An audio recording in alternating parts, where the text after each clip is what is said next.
Selamat pagi teman-teman. Hari ini kita akan melaksanakan ibadah bulan September yang bertema Sharing is Caring. Sebelumnya, mari kita bersaat teduh sejenak.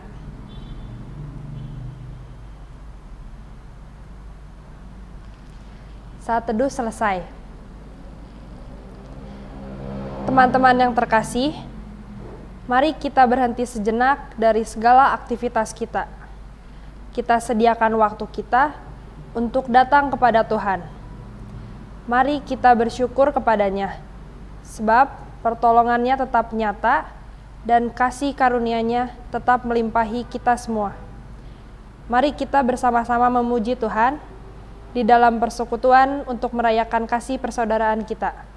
Kita nyanyi lagu Dalam Yesus Kita Bersaudara.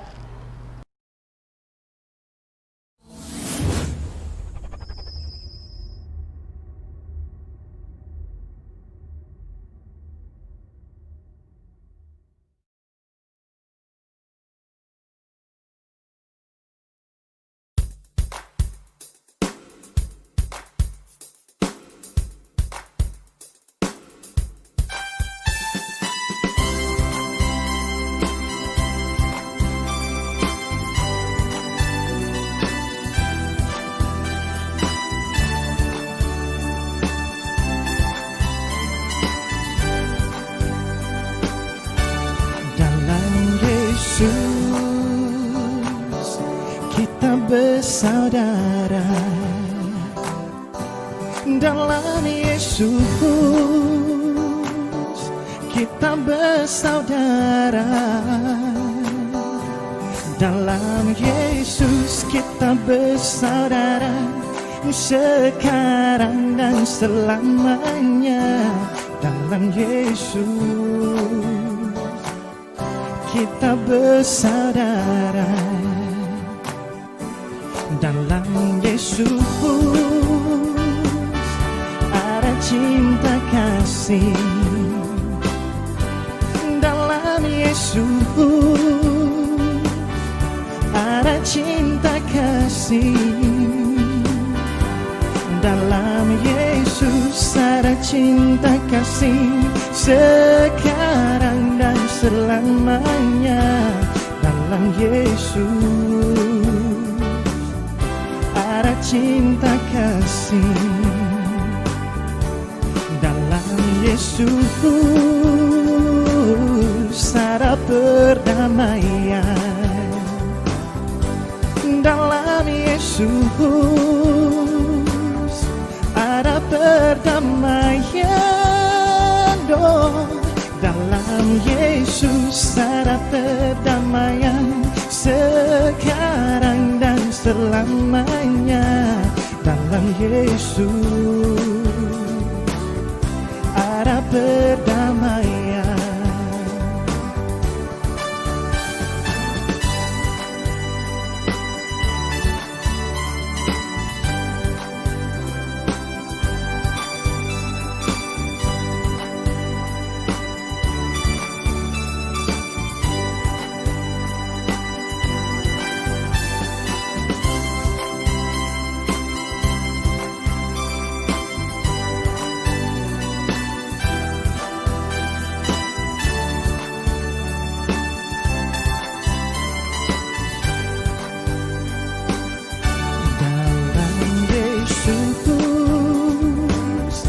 Kita bersaudara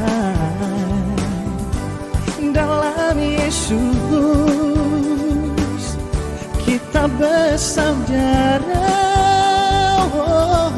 dalam Yesus, kita bersaudara sekarang dan selamanya dalam Yesus, kita bersaudara.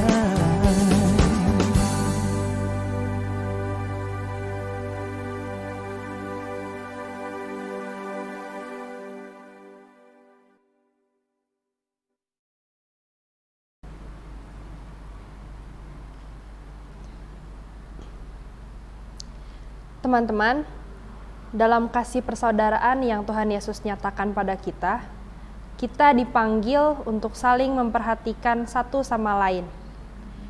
kita dipanggil untuk peduli dan berbagi. Apakah kita semua sudah melakukan panggilan itu? Sharing is caring. Itulah tema kita pada ibadah hari ini. Kita akan belajar dari firman Tuhan, bagaimana kita bisa berbagi sebagai bentuk kepedulian. Dengan begitu, kita selalu bersinar bagi Tuhan dimanapun kita berada. Mari kita menyanyikan lagu Yesus Menginginkan Daku.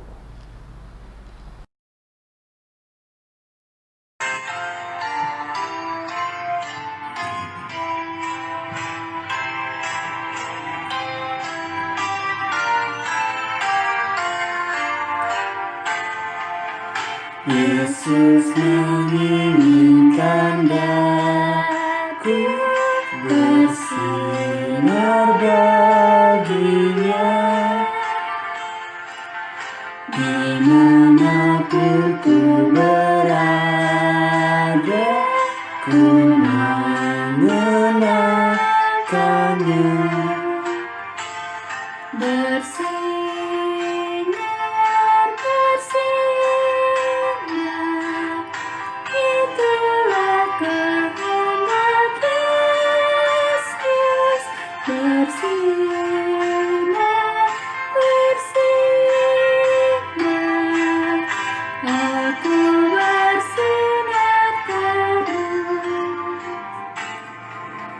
Yesus menginginkan daku menolong orang lain, manis dan sopan selalu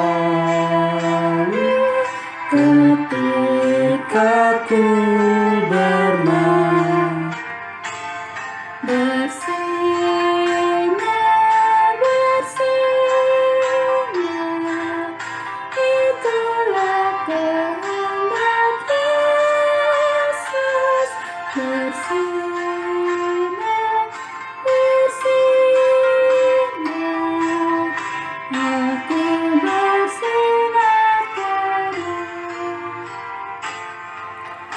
Kumohon Yesus menolong, menjaga hatiku agar bersih dan bersinar meniru Tuhanku.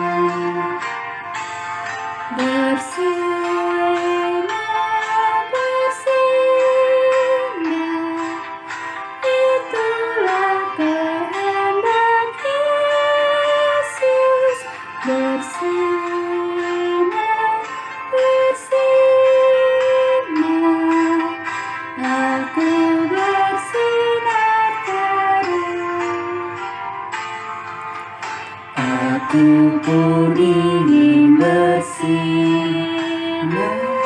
dan melayaninya,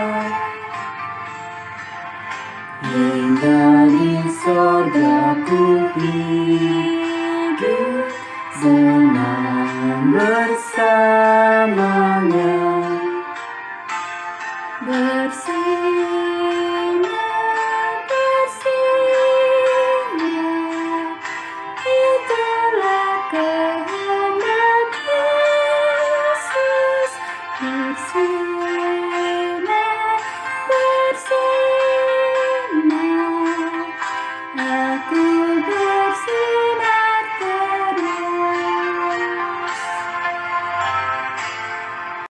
Tuhan Bapa kami yang bertahta di kerajaan surga, sungguh kami mengucap syukur atas waktu yang Engkau izinkan untuk kami bersama-sama beribadah.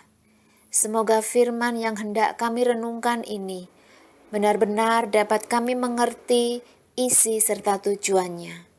Hadirlah Engkau di tengah-tengah kami, sehingga kami boleh menyadari dan merasakan bahwa Engkau sendirilah yang berada di tengah-tengah kami. Hikmat dan pengertian sejatilah yang membuat kami betul-betul berkehendak untuk melaksanakan titah dari firman-Mu, karena sering kali kami hanya mendengar dan membenarkan firman-Mu hanya untuk sesaat, tapi kami sulit untuk menyatakannya dalam kehidupan kami sehari-hari. Kami berdoa untuk seluruh keluarga SMA BPK Penabur, khususnya seluruh siswa dan guru, serta karyawan yang berjuang untuk mampu melaksanakan kegiatan belajar mengajar jarak jauh dengan sabar dan tekun untuk beberapa waktu yang kami tidak tahu kapan akan berakhir. Kiranya Engkau selalu menyertai kami Tuhan, kini dan sepanjang masa. Amin. Selamat pagi. Tema renungan kali ini adalah Sharing is Caring. Tema ini diangkat dari Kisah Para Rasul 4 ayat 32 sampai 37 yang berbunyi demikian.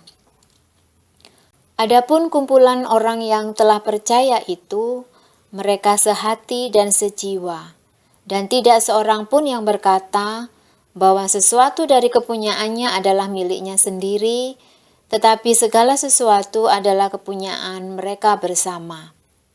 Dan dengan kuasa yang besar, rasul-rasul memberi kesaksian tentang kebangkitan Tuhan Yesus, dan mereka semua hidup dalam kasih karunia yang melimpah-limpah. Sebab tidak ada seorang pun yang berkekurangan di antara mereka, karena semua orang yang mempunyai tanah atau rumah menjual kepunyaannya itu, dan hasil penjualan itu mereka bawa dan mereka letakkan di depan kaki rasul-rasul, lalu dibagikan kepada setiap orang sesuai dengan keperluannya. Demikian pula dengan Yusuf, yang oleh rasul-rasul disebut Barnabas, artinya anak penghiburan seorang Lewi dari Siprus. Ia menjual ladang miliknya, lalu membawa uangnya itu dan meletakkannya di depan kaki rasul-rasul. Bagian ini menggambarkan kekuatan dari gereja pada zaman para rasul.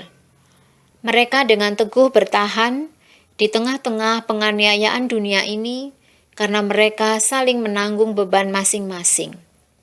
Orang Kristen yang tidak pernah peduli orang lain adalah orang Kristen palsu. Orang Kristen, entah dia kaya atau miskin, semua harus memperhatikan satu sama lain. Kadang-kadang orang yang kaya menikmati hidup dengan berlimpah dan mengejar kesenangan yang tidak habis-habisnya, sehingga hati nurani mereka menjadi tebal, keras, dan dingin. Kadang-kadang orang yang miskin merasa harus selalu dibantu dan melihat orang-orang lain dengan perasaan berhak meminta dan berhak ditolong, sehingga mereka pun menjadi dingin dan keras, tidak tergerak untuk peduli orang lain. Ini bukan cara hidup orang-orang Kristen di dalam Kisah Rasul 4. Mereka tidak merasa bahwa segala sesuatu yang mereka miliki adalah untuk kesenangan sendiri. Mereka menyadari bahwa segala sesuatu yang mereka miliki adalah milik Tuhan, dan karena itu harus bisa dinikmati oleh banyak orang juga. Kerinduan untuk menjadi berkat bagi banyak orang lain, ini juga yang mendorong mereka untuk dengan rela menjual segala sesuatu untuk keperluan orang lain. Ada orang-orang yang menafsirkan bahwa alasan orang-orang Kristen ini menjual harta mereka adalah karena mereka menganggap Tuhan Yesus akan segera datang sehingga mereka tidak memerlukan harta lagi. Ini tafsiran yang absurd. Jika mereka merasa Kristus akan datang kembali, sehingga mereka tidak perlu barang-barang untuk hidup di dunia ini lagi, untuk apa mereka menolong orang-orang miskin?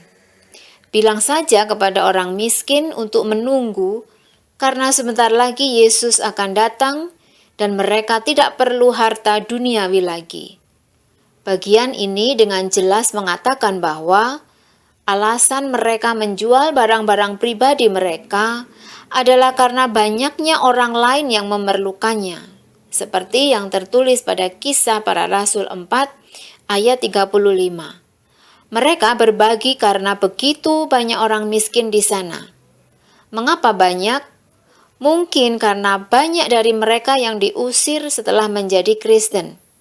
Mungkin banyak dari mereka yang dianiaya oleh orang Yahudi dan diusir dari rumah mereka, sehingga mereka perlu tempat tinggal, makanan, dan pakaian. Yang manapun penyebabnya, tekanan dari bacaan kita hari ini adalah bahwa orang-orang Kristen sangat peka terhadap kebutuhan sesamanya. Bagaimanakah orang-orang Kristen bisa bertahan menghadapi dunia? Mereka bisa bertahan karena Tuhan menyertai mereka dan menguatkan mereka dengan memakai saudara-saudara seiman mereka untuk saling menolong satu sama lain. Kekuatan dan penghiburan gereja Tuhan ada pada Roh Kudus yang bekerja memakai orang-orang Kristen untuk menguatkan satu sama lain. Jemaat mula-mula bukan hanya kumpulan orang-orang yang mengerti doktrin yang benar. Jemaat mula-mula juga bukan hanya kumpulan orang-orang yang giat bekerja bagi Tuhan, mentaati Tuhan, dan berjuang gigih memberitakan Injil.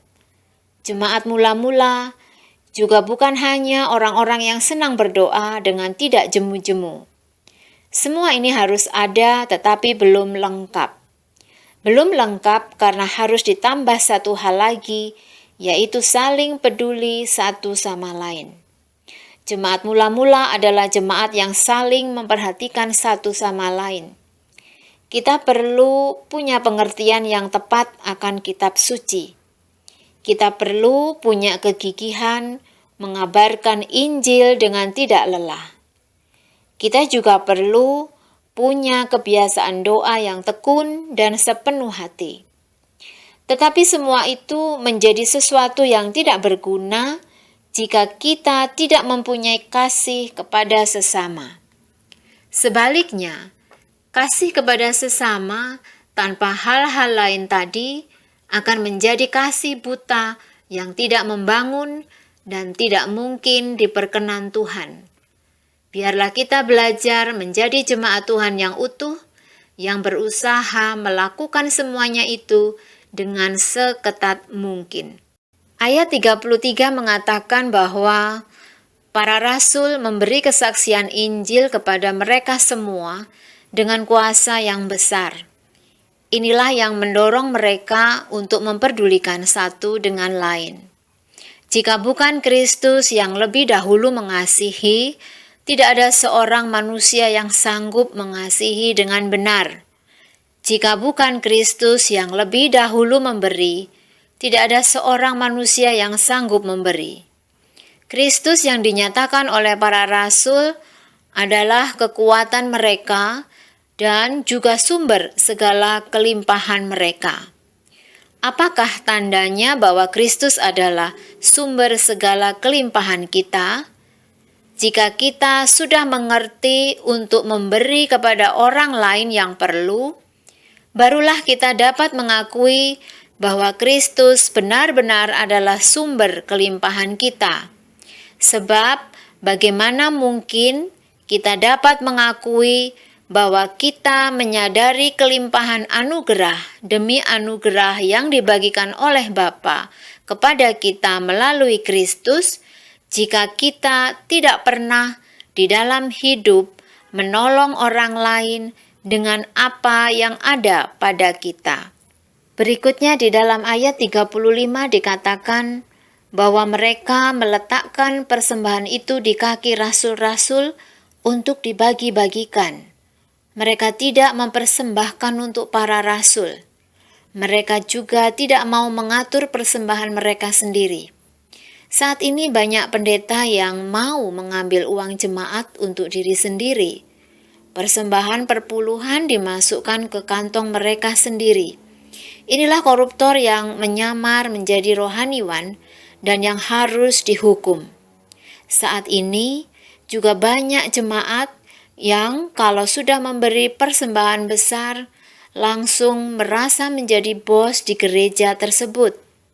Sudah memberi, merasa memberi besar, lalu mengatur-atur harus bagaimana dengan persembahan itu.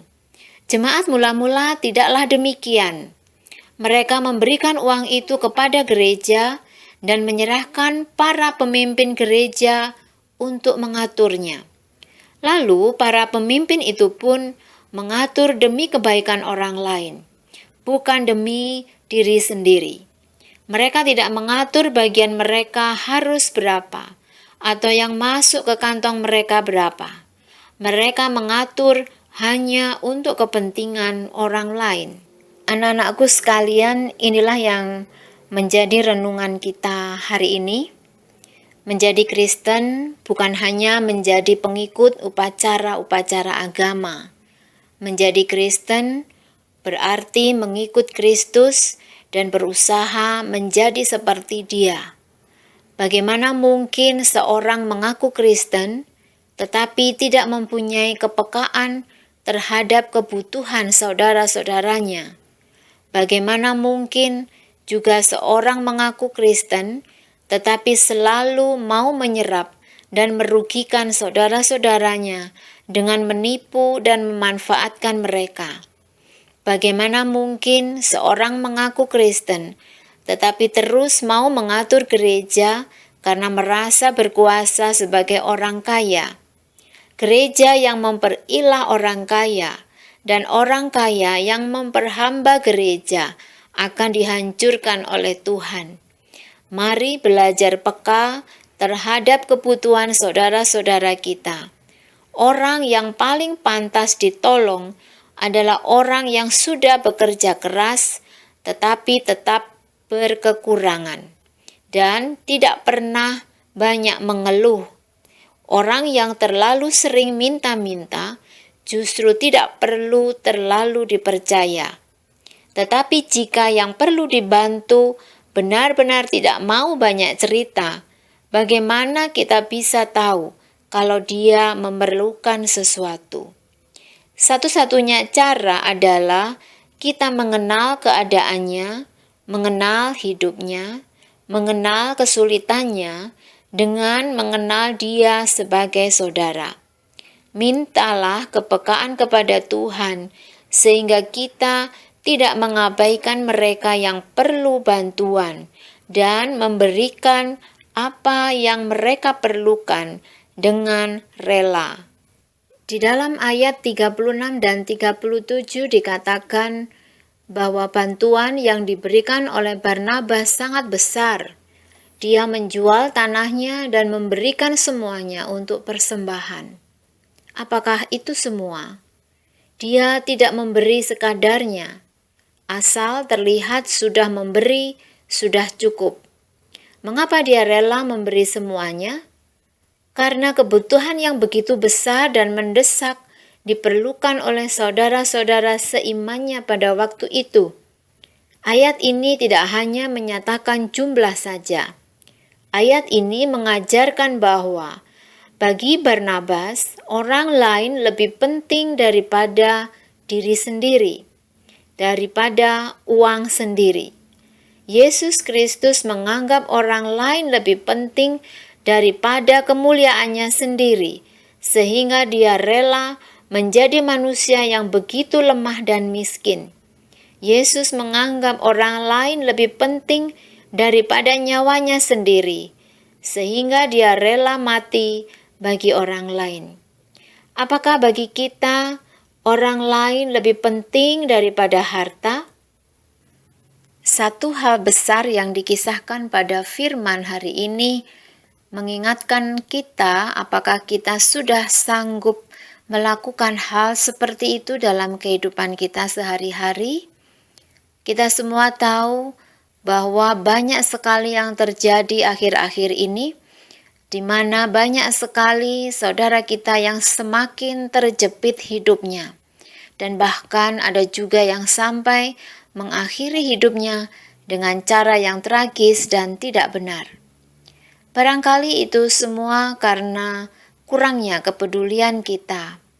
Kita selalu merasa bahwa kita sendiri berkekurangan, sehingga mata hati kita tidak mampu melihat bahwa di sana masih banyak saudara kita yang memerlukan uluran tangan kita. Khususnya di masa-masa sulit seperti sekarang ini, kita semua mungkin merasa perlu mengutamakan keselamatan kita sendiri. Inilah saatnya kita belajar merasakan apa yang orang lain rasakan. Jika kita saja yang merasa berkecukupan, saat ini merasa terancam hidup kita, terancam keselamatan kita. Bagaimana dengan orang lain yang keadaannya jauh di bawah kita? Semoga renungan hari ini memampukan kita untuk meneladani apa yang dilakukan orang-orang pada kisah para rasul. Terpujilah Tuhan. Amin. Allah Bapa di sorga, sekali lagi Engkau mengingatkan kami melalui firman-Mu kali ini. Engkau menyadarkan kami bahwa Engkau mengutus kami ke dunia ini untuk saling bertolong-tolongan dan mengasihi. Engkau telah menjadi teladan kami untuk mau berbagi dan meyakinkan kami bahwa Engkau adalah sumber kelimpahan berkat. Sudah layak dan sepantasnya kami menyalurkan berkat itu untuk sesama kami. Seringkali kami mengutamakan kepentingan kami sendiri, sehingga sikap egois membutakan mata dan pikiran kami. Kami tidak mengerti, bahkan mengeraskan hati kami. Kami merasa bahwa apa yang telah kami miliki itu adalah semata-mata hanya karena hasil usaha kami sendiri, sehingga orang lain tidak berhak atas apa yang telah kami dapatkan. Tolong kami Tuhan saat ini, seluruh dunia, khususnya bangsa dan negara kami ini, yang saat ini merasa terancam dan ketakutan atas bencana pandemi ini. Yang mampu kami yakini adalah tidak ada satupun yang terjadi di dunia ini tanpa seizin-Mu. Tolong lepaskan kami dari persoalan ini, Bapa. Sadarkan kami semua bahwa tanpa kerjasama dan kesadaran bersama, persoalan ini tidak akan pernah bisa berakhir. Berikan kami kesabaran, ketabahan serta belas kasih dan peduli sehingga kami boleh melewati masa sulit ini. Semua aspek kehidupan kami terancam dengan adanya pandemi ini. Lindungi dan jaga keluarga kami ya Tuhan. Berikan kekuatan tubuh kami untuk melawan virus yang setiap saat bisa menyerang. Ampuni kami atas dosa-dosa kami. Kami serahkan keselamatan bangsa dan negara, serta pribadi lepas pribadi, hanya ke dalam tangan pengasihan-Mu. Inilah doa dan permohonan kami, yang kami panjatkan dengan perantaraan Yesus Kristus, penyelamat kami. Amin. Teman-teman, jalanilah terus kehidupan ini dengan terus memiliki hati yang bersedia untuk berbagi, peduli, dan mengasihi setiap orang di sekitar kita. Nyatakanlah kepedulian dan kasih yang tanpa pamrih dan tanpa memilih-milih.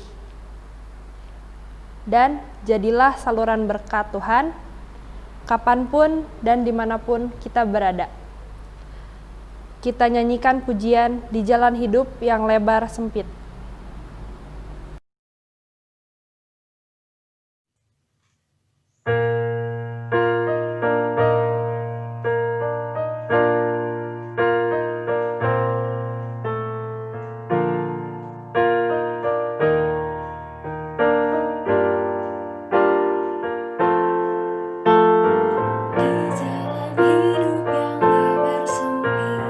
Orang sedih mengerang.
Kiranya Allah Sang Pemilik kehidupan senantiasa memberkatimu dan memampukanmu untuk terus menjadi saluran berkat dan pewarta kasih-Nya di tengah-tengah kehidupanmu saat ini.